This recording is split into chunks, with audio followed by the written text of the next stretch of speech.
Los saluda de nuevo su hermano y amigo el pastor Carlos Parga. De nuevo, con la ayuda de Dios, el precioso Espíritu Santo, les pondré otra enseñanza muy interesante que lleva por nombre Rompiendo las maldiciones generacionales.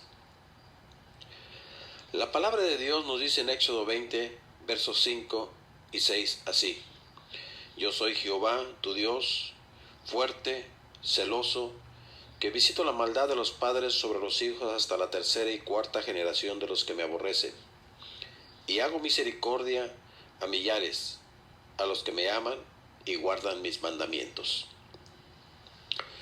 Luis se había dado por vencido, y yo entendía en parte por qué. De niño, sus padres lo habían descuidado y tratado muy mal. Cuando se casó, hizo lo mismo con sus hijos.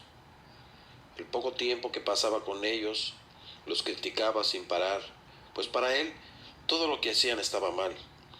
De su boca solo salían quejas e insultos. Con esta actitud, hacía que sus hijos se sintieran muy mal. Desesperada, su esposa me llamó buscando consejo. Pero ¿qué podía yo decirle? Ella hacía lo posible para proteger a sus hijos del ataque verbal continuo de su padre, pero sus esfuerzos eran inútiles. Sin poderlo evitar, miraba cómo se iba desintegrando la personalidad y dignidad de sus hijos. Como era de esperarse, las consecuencias tomaron un rumbo trágico. La hija mayor cayó en brazos de un individuo que la hizo sentirse amada e importante. Cuando Luis escuchó que se encontraba embarazada, se comportó como un torbellino, según lo describió su esposa. Anduvo por la casa destruyendo todo cuanto encontraba a su paso, y cuando finalmente se calmó y pudo expresarse coherentemente, me llamó llorando, diciendo que había fallado como padre. Por supuesto, no le contradije, solo me quedé escuchándole. Desafortunadamente, Luis llevó las cosas demasiado lejos y se dio por vencido. No solo había fallado con sus hijos y su esposa, sino que le hizo a la idea de que el fracaso era lo que caracterizaba su vida, y pensó que así sería para siempre. Dejó de esforzarse como si estuviera bajo el juicio de Dios, pero aquí sí que no estuve de acuerdo con él. ¿Me permite hacerle una pregunta muy personal? ¿Se ha dado usted por vencido? ¿Tiene miedo de que debido a su pasado, el daño que ha causado es irreversible y que ya es demasiado tarde? ¿Teme que usted y su familia estén bajo el juicio de Dios? O sea, bajo maldición. ¿Por qué le pasó esto a Luis? Los psicólogos nos dicen que el maltrato latente que Luis llevaba en su interior se manifestaba en agresividad hacia aquellos que estaban más cerca de él. Algunos dirán, él no tiene la culpa, y se la echarán a otro, pero en verdad no la tiene. Creo firmemente y conozco historias que apoyan esta creencia, que Luis no tenía la culpa de tratar mal a sus hijos, que él no es responsable totalmente de sus actos y que podía haber evitado maltratar a sus hijos. Desafortunadamente, algunos citan hasta las escrituras para justificar sus faltas. Éxodo 20, versos 5 y 6 contiene tales palabras alusivas a lo que me estoy refiriendo. Yo soy Jehová tu Dios, fuerte, celoso, que visito la maldad de los padres sobre los hijos hasta la tercera y cuarta generación de los que me aborrecen. En verdad, esas palabras significan que Dios va a castigar a nuestros hijos, nietos y bisnietos debido a nuestras faltas. ¿Cómo es posible culparlos a ellos? ¿Condenó Dios a Luis al fallar como padre? Si esto es cierto, entonces Luis tiene mucha razón para darse por vencido. Pero la palabra de Dios me dice todo lo contrario. En Ezequiel 18:20 nos dice la Escritura así: el hijo no llevará el pecado del padre, ni el padre llevará el pecado del hijo. La justicia del justo será sobre él, y la impiedad del impío será sobre él.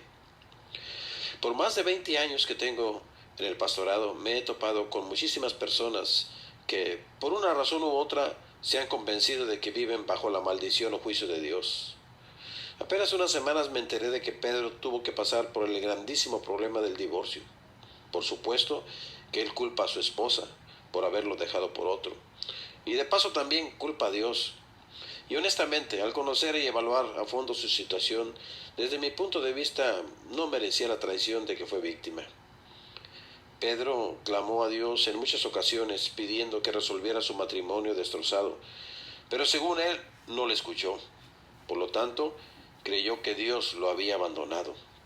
Peor aún, ha llegado a creer que por alguna razón Dios lo tiene bajo maldición. Desde entonces le ha dado la espalda a Dios.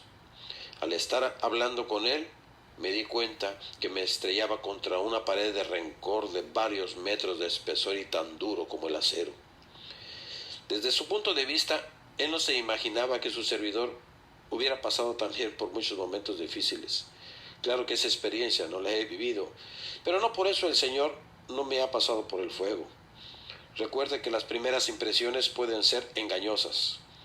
De todas formas, mis débiles intentos de animarlo cayeron en oídos sordos.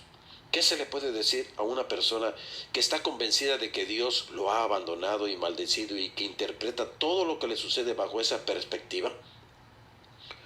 A la luz de la historia de Pedro, me gustaría hacerle a usted una pregunta muy importante. ¿Indica Éxodo 20, versículos 5 y 6, que Dios maldice a los hijos debido a las fallas de sus padres? Si es así, ¿cómo podemos saber si Dios nos ha maldecido a nosotros o a nuestros hijos? Permíteme contestar con un resonante no. Al contrario, el estudio de Éxodo 20 debe alejar nuestros temores. Observe lo siguiente. En primer lugar, Éxodo 20, 5 y 6 está en el centro de los 10 mandamientos, el código moral de conducta dado por Dios al pueblo de Israel. En segundo lugar, los versículos 5 y 6 aparecen dentro del contexto de una violación específica a esos mandamientos, la idolatría. Las palabras de Moisés no tienen nada que ver con el rencor hacia los padres abusivos, sino el rechazo deliberado a Dios por la gente a quien Él se reveló por medio de palabras audibles, rayos, truenos, columnas de nube durante el día y columnas de fuego durante la noche. Inclinarse y adorar a un objeto como a Dios a la luz de estas manifestaciones poderosas constituía una ofensa de las más grandes proporciones. Tercero, Dios define a los violadores de este mandamiento como los que me aborrecen. Este término reduce aún más el número y tipo de gente al que se refiere. En cuarto lugar, la palabra maldición no aparece en el texto, pero sí aparece visito la maldad, o sea, disciplina. En quinto lugar, 9 de los 10 mandamientos, la excepción es el relacionado con el día de reposo. Se repiten en el Nuevo Testamento, al igual que a la nación de Israel, con una diferencia del mandamiento contra la idolatría. No menciona que Dios va a castigar a nuestros hijos. Jesús le respondió, el primer mandamiento de todos es, oye Israel, el Señor nuestro Dios, el Señor uno es, y amarás al Señor tu Dios con todo tu corazón y con toda tu alma, y con toda tu mente y con todas tus fuerzas. Este es el principal mandamiento. Entonces, ¿qué quiso decir Dios con visito la maldad de la idolatría de los padres sobre los hijos? El pasaje de Éxodo 20, 5 y 6 revela en forma definitiva el poder que tiene la influencia de los padres en la vida de sus hijos y que alcanza hasta la tercera y cuarta generación. Cuando un padre hebreo entregaba su corazón a un ídolo hecho de madera o piedra, al punto de hacerlo renegar del Dios verdadero, el impacto de esta acción en la vida de sus hijos llegaba a ser catastrófico y alcanzaba a 4 generaciones. ¿Por qué a 4? Esto se me aclaró un día en que presenté a una bisnieta de una hermana aquí en el templo. La bisabuela, la abuela, la mamá y la niña eran ya 4 generaciones. Entendí que los valores de la hermana habían sido transmitidos a su hija, nieto y a su bisnieta, cuando eran barro blando, joven y muy impresionable. ¿A eso se refiere la influencia paterna. Pero hay buenas noticias. A pesar de lo que dice Éxodo 20, no hay nada automático en que Dios discipline a nuestros hijos. El hombre puede romper la cadena con la ayuda de Dios, claro, cuando se disponga a aceptar a Jesucristo como su único y suficiente Salvador. Nunca es demasiado tarde para dejar que Dios trabaje en nuestras vidas. Démosle la oportunidad para que nos moldee. La Biblia está llena de ejemplos alentadores que nos enseñan que en verdad hay una esperanza eterna y bienaventurada. Los ejemplos más claros de lo que quiero expresar se encuentran en el segundo libro de Crónicas. Por ejemplo, los nombres extraños de Roboam, Sedequías y otros nos impiden disfrutar la lectura de Segunda de Crónicas. Ese libro incluye no solo la historia política de Judá, sino la de toda una familia, porque básicamente los reyes descendían unos de otros y el liderazgo se pasaba de padres a hijos. Se notan claramente los eslabones de una cadena. Con esto en mente, un par de observaciones bastante claras y consoladoras saltan a la vista. El capítulo 12, verso 14 dice que Roboam dejó la ley de Jehová y todo Israel con él. ¿Lo maldijo Dios y a sus descendientes? No, nada es automático. Los padres impíos no tienen por qué criar forzosamente hijos impíos. En 2 de Crónicas 12:16 nos dice la Escritura: y durmió Roboam con sus padres y fue sepultado en la ciudad de David y reinó en su lugar Abías, su hijo. En 2 de Crónicas capítulo 13 indica que Abías siguió en la rebelión de su padre. Cuando murió, su hijo Asa lo sucedió en el trono. Con esto ya estaban colocados 2 eslabones de la cadena y el futuro de Asa se veía bastante incierto, ¿verdad? Pero no fue así, sino que la cadena se rompió. Escuche.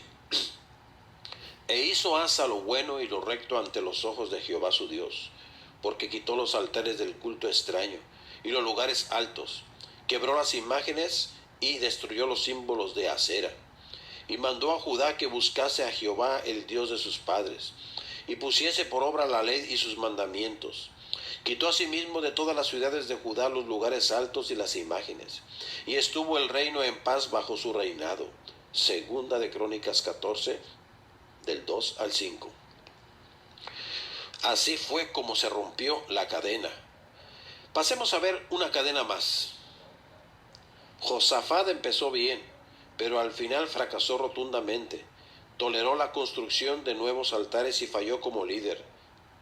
Así que el pueblo aún no había enderezado su corazón al Dios de sus padres, según nos dice en 2 de Crónicas 20:33. Fue así como comenzaron los eslabones de otra cadena que atenazó el cuello de Judá, el reino del sur. Su hijo Joram lo sucedió en el trono, inauguró su reinado, asesinando a sus hermanos, así como a todos aquellos que se atrevían a amenazarlo políticamente. Con sangre en las manos llevó a Judá a tal grado de indiferencia espiritual que al terminar sus días, dice la Escritura en 2 de Crónicas 21:20, murió sin que lo desearan más. El siguiente eslabón lo formó Ocosías, hijo de Joroboam, que nos dice la Escritura en 2 de Crónicas 22:4, hizo pues lo malo ante los ojos de Jehová. Venía de una sangre tan malvada que cuando murió su propia madre mató a toda la familia real para evitar su ansia de poder. Joás, hijo de Ocosías, escapó milagrosamente de morir a manos de su abuela, y dice la Escritura en 2 de Crónicas 24:4, y decidió restaurar la casa de Jehová. Lo que hizo fue tomar y destruir la cadena. ¿Se da usted cuenta? Esos terribles ejemplos de fallas paternas no resultaron automáticamente en que los hijos abandonaran la fe. Luis no tenía por qué ser negligente y maltratar a sus hijos solo porque él había sido víctima de ello. Y sus hijos no tienen que maltratar a los suyos automáticamente. Tampoco viven bajo la maldición divina, aunque está convencido de que así es. Y por supuesto que usted tampoco. Si debido a una relación rota usted ha permitido que la polilla de la amargura destruya los fundamentos de su vida y familia y teme haber condenado a sus hijos en el proceso, recuerde que la cadena puede romperse. Si usted tiembla pensando que debido a que sus padres fallaron usted también va a fracasar o piensa que ya lo hizo, aprenda del ejemplo de Ezequías, hijo de Acaz. De 20 años era Acaz cuando comenzó a reinar, mas no hizo lo recto ante los ojos de Jehová, como David su padre. Antes anduvo en los caminos de los reyes de Israel, y además hizo imágenes fundidas a los Baales. Quemó también incienso en el valle de los hijos de Hinnom, e hizo pasar a sus hijos por fuego, conforme a las abominaciones de las naciones que Jehová había arrojado de la presencia de los hijos de Israel. Asimismo sacrificó y quemó incienso en los lugares altos, en los collados y debajo de todo árbol frondoso. Segunda de Crónicas 28, del 1 al 4. Y sin embargo, Ezequías nos dice en Segunda de Crónicas 29, 2, hizo lo recto ante los ojos de Jehová. Apenas hemos empezado a rascar la superficie. Manasés fue el rey más malvado de Judá, pero su nieto Joseías se convirtió en el líder de las reformas y el avivamiento espiritual reanudó la adoración en el templo. Encontró la ley, dedicó su vida y su nación a obedecerla y reanudó la celebración de la Pascua. Por eso digo que Segunda de Crónicas relata una historia familiar muy consoladora. Tales ejemplos no se limitan a Segunda de Crónicas. El rey Saúl murió en el oprobio al suicidarse, después de consultar a la divina de Endor. Pero su hijo Jonathan era tan consagrado que su alma, dice la Escritura, quedó ligada con la de David y lo amó Jonathan como sí mismo. Primera de Samuel 18:1. Otra cadena que se rompió. ¿Puede usted recordar otros ejemplos? En un mundo que se caracteriza por tanta injusticia y sufrimiento, podemos entrenar a nuestros hijos para que entiendan la relación que hay entre el dolor y el plan de Dios. Nuestros padecimientos pueden ser el faro de luz de la palabra de Dios a través del cual llega al alma de nuestros hijos el brillo de una esperanza bienaventurada. ¿Se da cuenta del poder que contiene este principio?